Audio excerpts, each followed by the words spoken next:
ഒരു moving gadget ആയിട്ടാണ് ഇനി കാറുകൾ അറിയാൻ പോകുന്നത്. ഇന്ത്യ എന്ന് പറയുമ്പം it's one of the biggest market in the world. സിസ്റ്ററുടെ സ്വർണ്ണ പണയം വെച്ചിട്ട് ആദ്യമായിട്ട് വാങ്ങിയ ലാംബർട്ടോ വാങ്ങുന്ന സന്തോഷം ഇന്ന് ബെൻസ് വാങ്ങുമ്പോൾ കിട്ടുന്നില്ല എന്നുള്ള.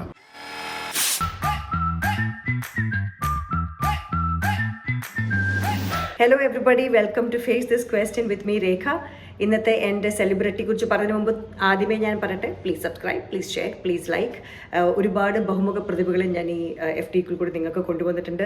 3 ചോദ്യങ്ങൾ, കുറച്ച് സംസാരം, കുറച്ച് വിശേഷം, അവരുടെ ഒരു എന്താ പറയുക, ഒരു ലൈഫിലേക്ക് ഒരു എത്തിനോട്ടം. അങ്ങനെ ഇന്ന് നമ്മൾ എത്തി നോക്കാൻ പോകുന്നത് അനദർ ഡിജിറ്റൽ സെലിബ്രിറ്റി. പക്ഷേ ആ സെലിബ്രിറ്റി ഡിജിറ്റലിലേക്ക് വരുന്നതിന് മുമ്പ് തന്നെ ഇന്ത്യയിൽ അറിയപ്പെടുന്ന ഒരു ഓട്ടോമൊബൈൽ അല്ലെങ്കിൽ ജേർണലിസ്റ്റ് ആയിരുന്നു അദ്ദേഹം. മറ്റേ പല മാധ്യമങ്ങളിലും വർക്ക് ചെയ്തിട്ടുണ്ട്.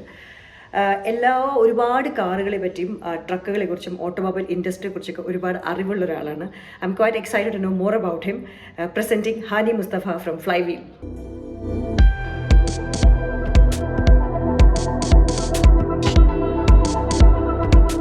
Thank you Hani, thank you for coming. FTQയിൽ വരുന്നതിന് വലിയ സന്തോഷം. ആൻഡ് തുടക്കത്തിൽ തന്നെ കൺഗ്രാറ്റുലേഷൻസ് ടു ബി എന്താ പറയുക വേൾഡ് കാർ അവാർഡ്സിലെ ജൂറി മെമ്പർ ആയത്, അത് ഇത്ര ചെറു പ്രായത്തിൽ. So congratulations for that. Thank you so much and thank you for inviting me for your show. പണ്ട് മുതലേ കാണുന്നതാണ് നിങ്ങളുടെ ഇൻ്റർവ്യൂസ് എല്ലാം, അപ്പോൾ അതുകൊണ്ട് തന്നെ I feel it's a honour to be part of your show. Oh thank you so much. ഞാൻ അതിനുവേണ്ടി എത്ര കാറിനെ കുറിച്ച് പഠിച്ചു എന്നറിയുന്നു ഈ ഇൻ്റർവ്യൂവിന് വരാനായിട്ട്. അപ്പോൾ എനിക്ക് ചോദിക്കേണ്ട ഒരു കാര്യം, ഈ ഒരു ഇത്രയും എന്താ പറയുക, ഈ വേൾഡ് കാർ അവാർഡ് എന്ന് പറയുമ്പോൾ, അല്ല അവാർഡ്സിലെ ജൂറി എന്ന് പറയുമ്പോൾ സൗത്ത് ഇന്ത്യയിൽ താങ്കൾ ഒരാളേ ഉള്ളൂ, ഇന്ത്യയിൽ മൊത്തം 6 പേരേ ഉള്ളൂ. When you look back your dedication and everything, what is that comes out in you? ഈ ഒരു ഇതിലേക്ക് എത്തുമ്പോൾ you have been in this for long time. So when you look back, what is that you comes out as a major achievements in this life?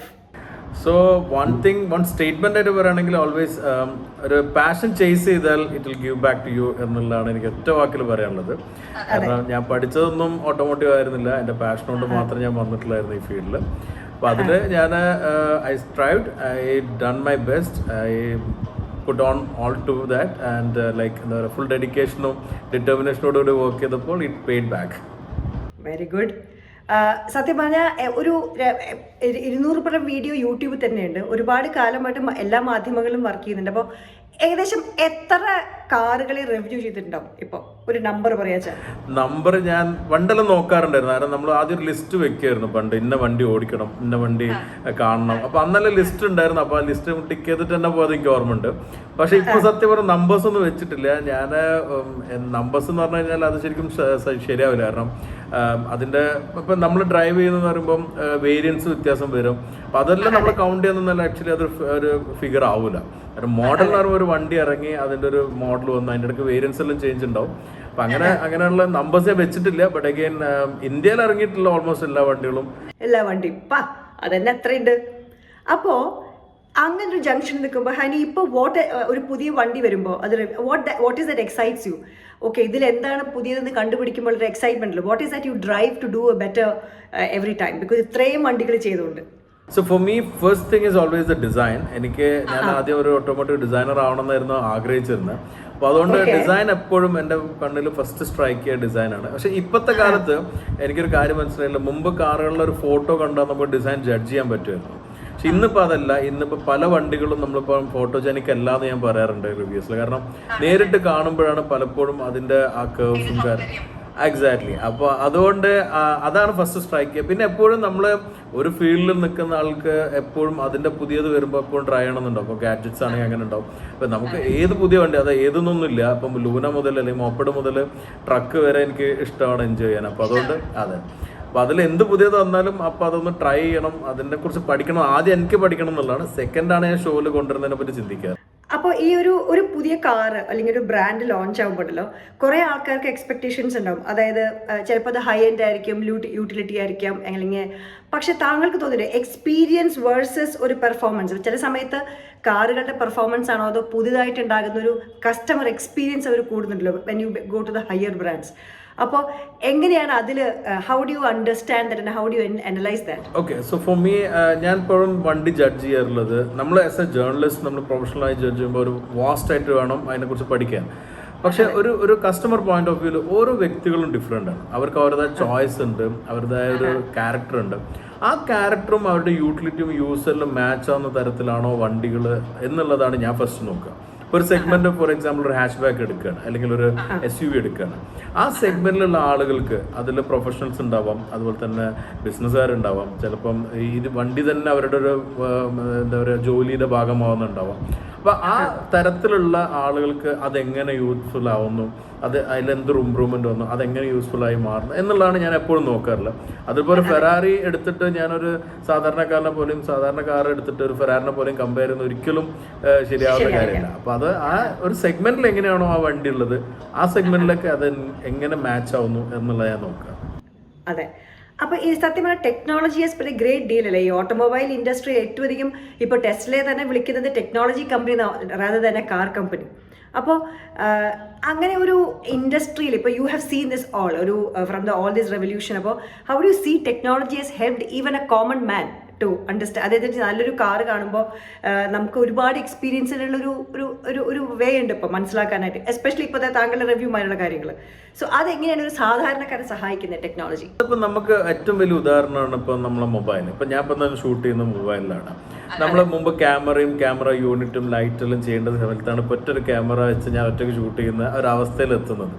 ഇതേപോലെ തന്നെ ഒരു വലിയൊരു moving gadget ആയിട്ടാണ് ഇനി കാറുകൾ അറിയാൻ പോകുന്നത്. ഇപ്പം രേഖ പറഞ്ഞ പോലെ തന്നെ ടെസ്ല ഒരു എക്സാമ്പിളാണ്.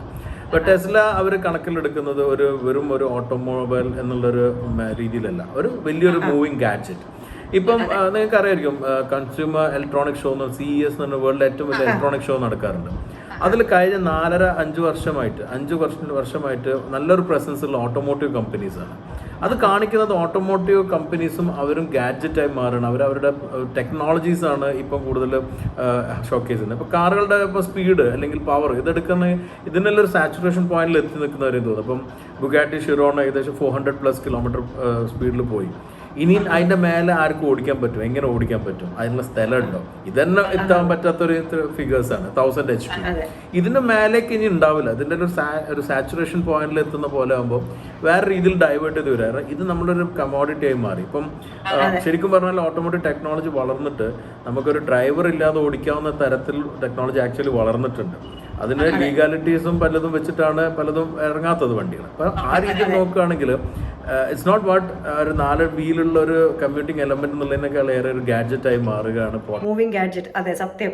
നമ്മൾ അങ്ങനെ ആലോചിക്കുമ്പോൾ സാധാരണ ബാറ്റ്മാൻ്റെ സിനിമ കാണുമ്പോഴാണ് ഇതൊക്കെ ഒരു ഗാഡ്ജറ്റാ തോന്നിയത്. പക്ഷെ ഇപ്പോഴത്തെ സത്യാവസ്ഥയാണ് അത്. എക്സാക്ട്ലി. ഇപ്പം അവതാർ എന്നുള്ളൊരു മൂവി ഏറ്റവും ഫ്യൂച്ചർ കാണിച്ചിരുന്ന മൂവി. അപ്പം അവതാർ ഇപ്പം മെർസിഡീസ് ബെൻസ് ആയിട്ട് ജോയിൻ ചെയ്തിട്ട് അവരുടെ ലേറ്റസ്റ്റ് ആയിട്ട് വരുന്ന മൂവീസിൽ ഫ്യൂച്ചറിസ്റ്റിക് കാർസ് കാണിക്കുന്നുണ്ട്. അതേപോലെ തന്നെ മെർസിഡീസും അവരുടെ പുതിയ കോൺസെപ്റ്റ് അവതാർ ബേസ് ചെയ്തിട്ടുള്ള ഫ്യൂച്ചർ കോൺസെപ്റ്റ്സ് ആണ്. അതായത് കുറെ കൂടി ബയോ ഇതായിട്ടുള്ള നമ്മുടെ ഒരു എന്താ പറയുക മനുഷ്യനായിട്ട് അഴുകി ചേർന്ന് സ്റ്റിയറിംഗ് ഒന്നും ഇല്ലാത്ത രീതിയിൽ ജസ്റ്റർ വെച്ച് കൺട്രോൾ ചെയ്യുന്ന വണ്ടി, ഇതെല്ലാം അവരുടെ ഫ്യൂച്ചർ. അപ്പൊ ഇതൊന്നും ഒരു എന്താ പറയുക നേരത്തെ ബാറ്റ്മാൻ കാർസ് കണ്ട പോലെ അല്ലെങ്കിൽ ഫ്ലൈയിങ് കാർ കണ്ടോന്നും ഇനി ഒരിക്കലും ഒരു വിദൂര സ്വപ്നമല്ല എന്നുള്ളതാണ്. അല്ല, അതെ, സത്യം. അപ്പൊ ആ പോയിന്റിൽ എനിക്ക് എന്റെ ആദ്യത്തെ ചോദ്യം ചോദിക്കണം. FTQ face this question with me to Honey. Question number 1. ഇതൊരു ഓട്ടോമൊബൈൽ കമ്പനിയെ കുറിച്ചാണ്. So you just need to let me know what is the name of the company, which is very easy. Modern automobile was invented by this person and his wife funded the work. ഭാര്യയാണ് ഇതിനുള്ള പൈസ കൊടുത്തത്. Her name was Bertha Ringer and she took the first road trip in a modern car 130 miles round trip with her sons. That was Carl Benz in 1886 and Bertha Benz took both her son to Mannheim to her hometown around 130 kilometers. ഞാൻ പറഞ്ഞില്ലേ, ഒരു വാക്ക് പറഞ്ഞപ്പോഴേക്കും മുഴുവൻ കഥ പറഞ്ഞു ഈ മനുഷ്യൻ. ഈ ലോഗോനെ ശരിക്കും പറഞ്ഞാൽ എയർ ലാൻഡ് ആൻഡ് വാട്ടർ എന്നാണ് ഉദ്ദേശിക്കുന്നത്. അത് ആക്ച്വലി ലോഗോ കാൾ ബെൻസ് അല്ല ചെയ്തിട്ടുള്ളത്. ലോഗോ ഡാംലർ എന്ന് ഐ മീൻ ഗോഡ്ഡാപ്പ് ഡാംലർ ഇവർ ഈക്വൽ ആയിട്ടുള്ള റൈവലറീസ് ആയിരുന്നു പണ്ട്. പിന്നെ ഒരു കമ്പനിയായി മാറി. അപ്പം പുള്ളിക്കാരൻ എപ്പോഴും ലെറ്റേഴ്സിൽ എഴുതുമ്പോൾ മേലെ എഴുതിയിരുന്ന ഒരു സ്റ്റാർ ഉണ്ട്, അത് ആണ് 3 സ്റ്റാർ ആയിട്ടുള്ളത്. അത് പിന്നീട് അവർ ലോഗോ ആയിട്ട് ഉപയോഗിക്കാൻ തുടങ്ങിയപ്പം അവരുടെ prominence on air water and land അന്ന് 3 ആക്ച്വലി. ഈ ഡാംലർ നിർമ്മിച്ചിരുന്ന മോട്ടോർ ഉപയോഗിച്ചിട്ട് ഈവൻ എയർക്രാഫ്റ്റ് അന്ന് ആയിട്ടില്ല, ബട്ട് അവർ എക്സ്പെരിമെന്റ്സ് ചെയ്തിരുന്നു which was for fail. But later on Zeppelin engines എല്ലാം വെച്ചിട്ട് ഫ്ലൈറ്റ് എല്ലാം ഉപയോഗിച്ചിട്ട് ചെയ്തിട്ടുണ്ട്. It's a beautiful information. I'm really enjoying this conversation. Thank you. അടുത്തത് ഇത് നമ്മൾ പറഞ്ഞ മാതിരി തന്നെ നമ്മളെപ്പോഴും ചില വണ്ടികൾ മേടിക്കാൻ ഞാൻ കാർ റോഡ് എനിക്ക് വളരെ ഇഷ്ടമുള്ള ഒരാളാണ്. പക്ഷേ ഞാൻ കാർ ഓടിക്കില്ല, എനിക്ക് ഇത്തിരി പേടിയുള്ളതാണ്. വെച്ചാൽ ഞാൻ ആദ്യത്തെ പ്രാവശ്യം കാർ ഓടിച്ചപ്പോൾ തന്നെ ഒരാളെ തട്ടിയിട്ടു. അതോടുകൂടി എൻ്റെ കാർ ഓടിക്കൽ അവിടെ നിന്നു. പക്ഷെ അതൊരു കാറിനോട് പക്ഷെ ഭയങ്കര ഭ്രമമാണ്. അപ്പം ഞാൻ ചോദിച്ചതെന്ന് വെച്ചാൽ നമ്മളെപ്പോഴും ഒരു കാർ മേടിക്കാൻ പോകുമ്പോഴേ ആൾക്കാർ പറയും അതൊന്നും ഇന്ത്യൻ റോഡിന് പറ്റില്ല എന്ന്. അങ്ങനെ പറയുന്ന കുറേ ആൾക്കാരെ ഞാൻ കണ്ടിട്ടുണ്ട്. താങ്കളുടെ അഭിപ്രായം എന്താ? അങ്ങനെ ഇന്ത്യൻ റോഡിന് പറ്റാവുന്ന കാറുകളും ഉണ്ടോ? അല്ല, ഇന്ത്യയിൽ ഒരുപാട് നല്ല റോഡ്സ് ഉണ്ട്. നമ്മൾ ഒരു ചെറിയൊരു പാരാമീറ്റർ വെച്ച് നോക്കുന്നതുകൊണ്ടാണ് റോഡുകൾ അങ്ങനെ അണ്ടർ എസ്റ്റിമേറ്റ് ചെയ്യുന്നത്. ഇപ്പം ഇന്ത്യയിൽ വന്നിരിക്കുന്ന പല ഗോൾഡൻ ക്വാഡ്രിലാറ്ററൽ എന്ന് പറഞ്ഞാൽ ഇന്ത്യനെ ഫുൾ കണക്ട് ചെയ്യുന്ന ഒരു വലിയൊരു ഹൈവേ നെറ്റ്വർക്ക് ഉണ്ട്. അതിൽ കേരളം മാത്രമാണ് അന്ന് പെടാതിരുന്നത്. അതെന്ന് വെച്ചാൽ അത് 6 ലൈൻ റോഡ്സ് ആണ്. ഇപ്പം നമ്മൾ റോഡ് ട്രിപ്പ് ചെയ്യുമ്പോൾ കാണാൻ പറ്റും നമുക്ക് ഒരുപാട് റോഡ്സ് ഉണ്ട്. ഇവിടുത്തെ പ്രോബ്ലം എന്ന് പറഞ്ഞാൽ ഇന്ത്യയിലെ ഡ്രൈവിംഗ് കൾച്ചറാണ്. റോഡ് ഉണ്ടായിട്ടും കാര്യമില്ല. റോഡിൽ നമുക്ക് ചിലപ്പോൾ കന്നുകാലികളെ കാണും. പെട്ടെന്ന് ഈ സ്പീഡിലെല്ലാം പോകുമ്പോൾ പെട്ടെന്ന് പശുവിനെ ക്രോസ് ചെയ്ത് കഴിഞ്ഞാൽ പശുവിലും ഒരു 100-200 കിലോ ഉള്ള സാധനം അതിനായിട്ടൊരു ഇമ്പാക്ട് ഉണ്ടായി കഴിഞ്ഞാൽ മരണം ഉറപ്പാണ്. അപ്പൊ അത്തരമുള്ള റോഡ് കൾച്ചറാണ് ഇവിടെ ഡെവലപ്പ് ചെയ്യേണ്ടത് എനിക്ക് തോന്നുന്നു. റോഡല്ല. That's a good point. Coming back to നമ്മുടെ ടെസ്ല കാർസ്, അതിപ്പോൾ ഞാൻ കണ്ടു എടുത്ത കാലത്ത് ഒരു പ്രസ് റിലീസ് ഇന്ത്യയിൽ ഇറക്കാൻ പോകുന്നു എന്നൊക്കെ. Do you think that's A feasible? Indian audience അതിന് റെഡിയാണോ? ഇന്ത്യ എന്ന് പറയുമ്പം it's one of the biggest market in the world. China അങ്ങനെ ഏറ്റവും അധികം പോപ്പുലേഷൻ മീൻസ് ഏറ്റവും വലിയ മാർക്കറ്റാണ്. അപ്പോൾ ഇന്നത്തേക്ക് കണ്ടിട്ടല്ല ടെസ്ല എന്ന് ചെയ്യുന്നത്. രണ്ടാമത്തെ കാര്യം, ഇന്ത്യയിലെ കോസ്റ്റ് ഓഫ് പ്രൊഡക്ഷൻ കുറവാണ്. അപ്പോൾ ഇന്ത്യയിൽ വെച്ചിട്ട് അവർക്ക് പല സംഗതിയും ഇവിടെ കമ്മോഡിറ്റീസ് മേക്ക് ചെയ്തിട്ട് എക്സ്പോർട്ട് ചെയ്യാൻ പറ്റും. ഫോർ എക്സാമ്പിൾ ഇപ്പം കാറ്റർ ടു ഈസ്റ്റേൺ കൺട്രീസ്. അപ്പം ചൈന ആയിട്ട് മാത്രം കൊലാബറേറ്റ് ചെയ്യുന്നതിന് പകരം ചൈനനെ അസോസിയേറ്റ് ചെയ്യാത്ത പല കൺട്രീസ് ഉണ്ട്. അപ്പോൾ അതിനെല്ലാം ഇന്ത്യ അവർക്ക് നല്ലൊരു ഹബ്ബാക്കാൻ പറ്റും പ്രൊഡക്ഷൻ. അപ്പോൾ പല മാനുഫാക്ചറേഴ്സ് ചെയ്യുന്നുണ്ട്. അപ്പോൾ ഇന്ത്യയിലെ മാർക്കറ്റിൽ സെല്ല് ചെയ്യുന്ന മാത്രം കണ്ടിട്ടാവണമെന്നില്ല ടെസ്ല ഇപ്പം ഇത്രയും വലിയ സ്റ്റെപ്പ് എടുക്കുന്നത്. ഒരു ഫ്യൂച്ചർ കണ്ടിട്ടും ഇവിടുന്നുള്ള എക്സ്പോർട്സും മറ്റുള്ള പിന്നെ അതുപോലെ വേറൊരു കാര്യമുള്ളത് ഇതിൽ വലിയ സംഗതി നമ്മളെ ഇന്ത്യയിലെ ബ്രെയിൻസ് ആണ്. ടെക്നോളജി ഇന്ത്യയിൽ നിന്നും പോകുന്ന ടെക്നോളജി, ഇന്ത്യയിൽ നിന്ന് ബ്രെയിനിൽ നിന്ന് പോകുന്ന ടെക്നോളജിയാണ് വേൾഡ് ഓവറിൽ. അപ്പോൾ നമുക്കറിയാം പ്രത്യേകിച്ച് സൗത്ത് ഇന്ത്യൻസ്, തമിഴിയൻസും മലയാളീസ് എല്ലാം ഒരുപാട് ഈ സോഫ്റ്റ്വെയർ ഇൻഡസ്ട്രീസിലുണ്ട്. അപ്പോൾ അങ്ങനെ ഒരു R&D എല്ലാം ഇവർക്ക് ഇവിടെ ഡെവലപ്പ് ചെയ്ത് കഴിഞ്ഞാൽ ഒരുപാട് സംഗതിയുടെ കോസ്റ്റ് എഫക്റ്റീവായിട്ട് ചെയ്യാൻ പറ്റും. FTQ face this question to Hani. Question number 2. അത് എളുപ്പമാണ്. ഇത് പഞ്ച എല്ലാ ക്വസ്റ്റിനും എളുപ്പമാണ്. ദിസ് ഇസ് എ കാർ മാനുഫാക്ചറിനെ കുറിച്ചാണ്. ആദ്യം റോൾസ് റോയ്സ് എക്വയർ ചെയ്തു. ഇപ്പോൾ that's owned by the subsidiary of Volkswagen. Which company I'm talking about? Bentley. Very good. So ഞാൻ പറഞ്ഞില്ലേ, ഒരു സെക്കൻഡ് മതി. എനിക്ക് പിന്നെ ഇപ്പോൾ പറഞ്ഞല്ലോ ഒരുപാട് ഇന്റർനാഷണൽ ഷോസിലൊക്കെ പോയിട്ടുണ്ടല്ലോ, ഒരുപാട് കാർ ഷോസിനൊക്കെ. അപ്പോൾ what is that you think? നമ്മുടെ ഒരു ഇന്ത്യ പത ഒരു ഇതിലേക്ക് ബിഗ്ഗസ്റ്റ് മാർക്കറ്റ് എന്ന് പറഞ്ഞു ഞാൻ തോന്നുകയാണ്. എന്താണ് ഡിഫറൻസ് ഹാനിക്ക് തോന്നിയിരിക്കുന്നത് നമ്മുടെ അവിടുത്തെ ഇൻഡസ്ട്രിയും അവിടുത്തെ ഇങ്ങനത്തെ ഉള്ള ഒരു ഓട്ടോമൊബൈൽ ഇൻഡസ്ട്രിയുടെ ഒരു changes? India is one of the biggest market, second biggest എന്ന് പറയാം in terms of consumerable potential. കാരണം ഇന്ത്യയിലെ പോപ്പുലേഷനാണ് കൺസ്യൂമറബിൾ പൊട്ടൻഷ്യൽ ആയിട്ട് ഞാൻ പറഞ്ഞത്. But on the other end automotive രംഗത്ത് India is one of the maturing or least matured market എന്ന് പറയാം. കാരണം നമുക്ക് ഓട്ടോമോട്ടീവ് കൾച്ചർ ഉണ്ടായിരുന്നില്ല. കാരണം ഇത് യൂറോപ്പിലാണ് ഇത് ഫോം ചെയ്തിട്ടുള്ളത്. കാരണം പല ടെക്നോളജിയും നമുക്ക് ഇൻഡസ്ട്രിയൽ റെവല്യൂഷന് ശേഷം വന്നിട്ടുള്ള കാര്യങ്ങൾ യൂറോപ്പിലാണ് നടന്നിരുന്നത്. പിന്നീട് അത് എടുത്തത് അമേരിക്കയായിരുന്നു. പിന്നീടാണ് ഏഷ്യയിലേക്ക് സ്പ്രെഡ് ആയിട്ടുള്ളത്. അപ്പോൾ ഏഷ്യയിൽ തന്നെ ജപ്പാനായിരുന്നു ഫസ്റ്റ്, പിന്നെ കൊറിയ വന്നു, പിന്നെ ചൈനയായി. അതെ. പക്ഷെ ഇന്ത്യയിൽ വന്നിട്ടുള്ളുണ്ട് കാറുകൾ. പക്ഷെ ഒരിക്കലും ഇന്ത്യയിൽ ഇപ്പോൾ നമുക്കറിയാം മഹാരാജാസും നവാബുകളെല്ലാം ഉള്ളതുകൊണ്ട് തന്നെ പണ്ട് തന്നെ വളരെ പഴയ കാലത്ത് തന്നെ നമ്മൾ പ്രതീക്ഷിക്കുന്നതിന് മുമ്പ് തന്നെ ഇന്ത്യയിൽ കാർ എത്തിയിട്ടുണ്ട്. പക്ഷെ പക്ഷെ നമുക്ക് കാർ ഒരു കൾച്ചറായിട്ടോ കാറിൻ്റെ ഡെവലപ്മെന്റ് ഒന്നും ഇവിടെ നടക്കാത്തതുകൊണ്ട് തന്നെ നമ്മൾ വളരെ വീക്കാണ്, അല്ലെങ്കിൽ മെച്ചോർഡ് ആയി വരുന്നുള്ളൂ പല കാര്യത്തിലും. എപ്പോഴും ഞാൻ ആലോചിക്കും, നമ്മൾ ഈ വണ്ടിയിൽ പോകുമ്പോൾ നമ്മുടെ GPS പറയില്ലേ 200 metre continue then you will reach the കുന്നറ്റ് പാഡം റെവന്യൂ എന്നൊക്കെ പറഞ്ഞ അവരുടെ ഭാഷയെ പറയുമ്പോഴും നമുക്ക് സാധാരണ കൈ പുറത്തും കാലും എന്താ പറയുക തല പുറത്തിട്ട് ചേട്ടാ ആ കുന്നത്തുപാടും ലെയിൻ ഏതാന്ന് പറഞ്ഞ ഒരു ഇന്ററാക്ഷൻ ഇപ്പൊ കുറഞ്ഞു വരുന്നില്ല. പിന്നെ അല്ല, പക്ഷെ ഞാനത് കുറഞ്ഞു വരുന്നുണ്ടെങ്കിൽ തന്നെ ഞാൻ കഴിഞ്ഞ തവണ ഫാമിലിയായിട്ട് ഞങ്ങൾ കാരക്കുടി ചെട്ടിനാട് ആ ഭാഗത്ത് തന്നെ പോയപ്പോൾ ഞാൻ അവിടെ എത്തിയതിനു ശേഷം ഡെലിബറേറ്റ്ലി ഒരു സ്ഥലവും ഞാൻ ഇതിട്ടില്ല, ഗൂഗിൾ ഇട്ടില്ല. ഞാൻ അവരോട് ചോദിച്ചു പോയി. അപ്പൊ അതിന്റെ രസമുണ്ടല്ലോ, പറയുമ്പോൾ നമുക്ക് എളുപ്പമാണ് GPS ഉണ്ടെങ്കിൽ. കുട്ടികൾ പറഞ്ഞിട്ട് അടുത്ത് GPS ഇട്ടാൽ പോരെന്ന് ചോദിക്കുമ്പോൾ ഞാൻ പറഞ്ഞു ഇതൊരു മെത്തേഡാണ്, പഴയ മെത്തേഡായിരുന്നു. അതെ, അതൊരു രസമായിരുന്നു അതിങ്ങനെ പോകുമ്പോൾ ചോദിച്ചു പോകാൻ. ആദ്യത്തെ കാർ ഏതായിരുന്നു?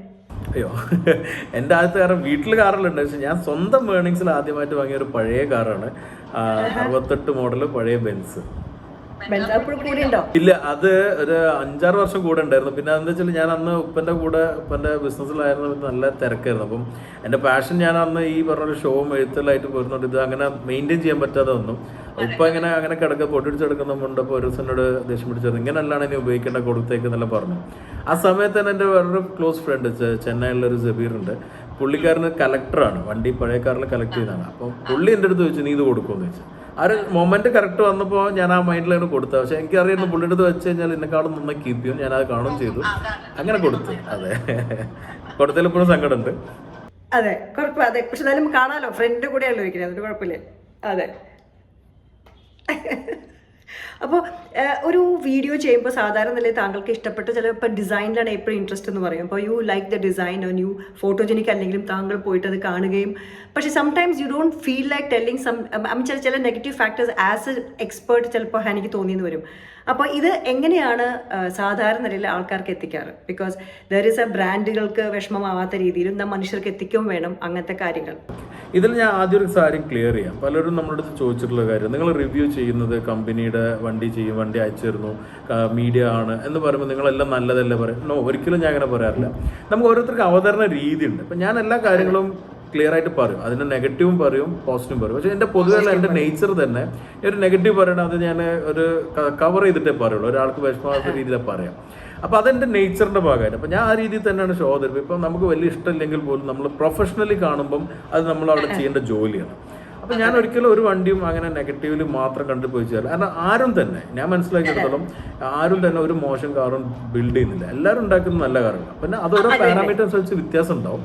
അപ്പോൾ അത് നമ്മൾ ആ കാറ്റഗറിയിൽ എന്താണ് എന്നുള്ള രീതിയിൽ നമ്മൾ റിവ്യൂ ചെയ്യും. അതിൻ്റെ പ്ലസും മൈനസും പറയും. പറയുന്നത് കുറച്ചുകൂടി എന്താ പറയുക, സോബറായിട്ട് പറയുന്നുള്ളതാണ് എൻ്റെ രീതി. ചിലർ വെട്ടിത്തുറന്ന് പറയും, അതൊരു രീതിയാണ്. അത് ഞാൻ കുറ്റപ്പെടുത്തില്ല, അവരുടേതായ രീതിയാണ് അത്.